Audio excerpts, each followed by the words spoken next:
Shalom, perkenalkan saya Hizkia dari GPT Maranatha Arjosari. Saudaraku yang dikasihi oleh Tuhan, hidup ini adalah kesempatan.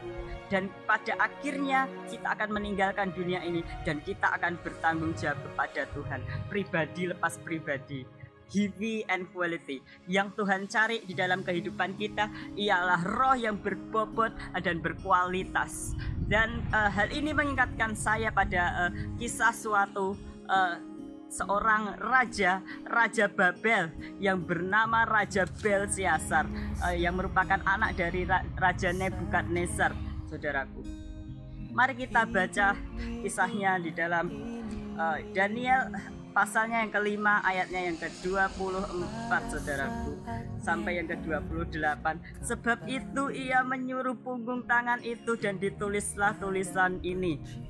Maka inilah tulisan yang tertulis itu, Mene Mene Tekel Urfarsin.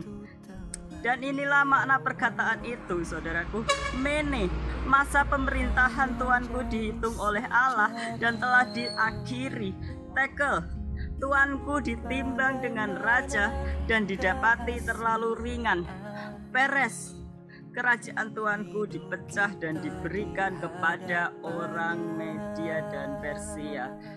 Saudaraku, pada saat itu Raja Belsyazar berfoya-foya dan berpesta pora.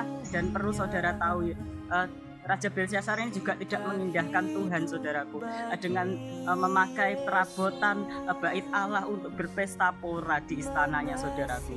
Maka dari itu ada tulisan di dinding yang mengatakan bahwa Raja Belsyazar ini ditimbang dengan raja terlalu ringan. Maka dari itu hidup kita, saudaraku, jangan sampai ditemukan rohnya terlalu ringan. Kita harus berbobot, saudaraku, berbobot, berkualitas. Saudara tahu neraca adalah atau timbangan adalah alat untuk mengukur berat suatu benda. Benda bisa dikatakan berkualitas kalau ia diukur dengan neraca. Seperti halnya buah, saudaraku. Buah yang baik ini pasti isinya benar-benar berisi berkualitas. Jadi tidak keropos di dalamnya tidak dimakan ulat, saudaraku. Jadi kalau misalkan buah ini ditimbang, saudaraku, benar-benar buah ini memiliki bobot, saudaraku, berkualitas. Jangan kita jadi orang Kristen setelah kita ditebus Tuhan Yesus, kita mau hidup seenak kita diri kita masing-masing, saudaraku. No, bukan seperti itu cara Tuhan. Kita harus hidup menurut apa kata Tuhan. Hidup kita harus diisi oleh firman Tuhan, saudaraku, diisi oleh Roh Kudus, saudaraku. Jadi hidup kita ini berbobot, tidak kosong, saudaraku. Dan Tuhan menemukan kita dalam keadaan siap sedia, berbobot, berkualitas, dalam keadaan kudus.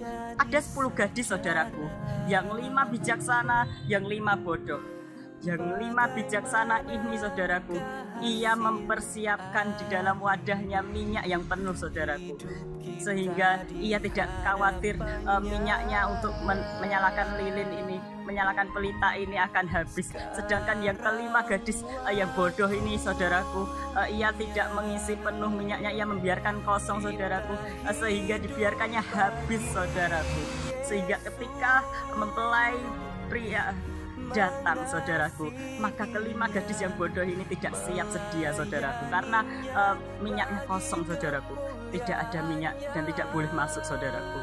Hidup ini adalah pilihan, saudaraku. Life is choice. Engkau mau memilih seperti 5 gadis bijaksana, monggo. Engkau mau memilih seperti 5 gadis yang bodoh, engkau juga bisa. Tetapi Tuhan mau di dalam kehidupan kita menjadi berbobot dan berkualitas. Itu yang Tuhan mau. Tuhan akan datang kedua kali dan kita harus bersiap-siap, saudaraku. Engkau mau memilih hidup atau mati, berkat atau kutuk. Engkau mau memilih Tuhan Yesus atau iblis. Itu pilihanmu sendiri, saudaraku.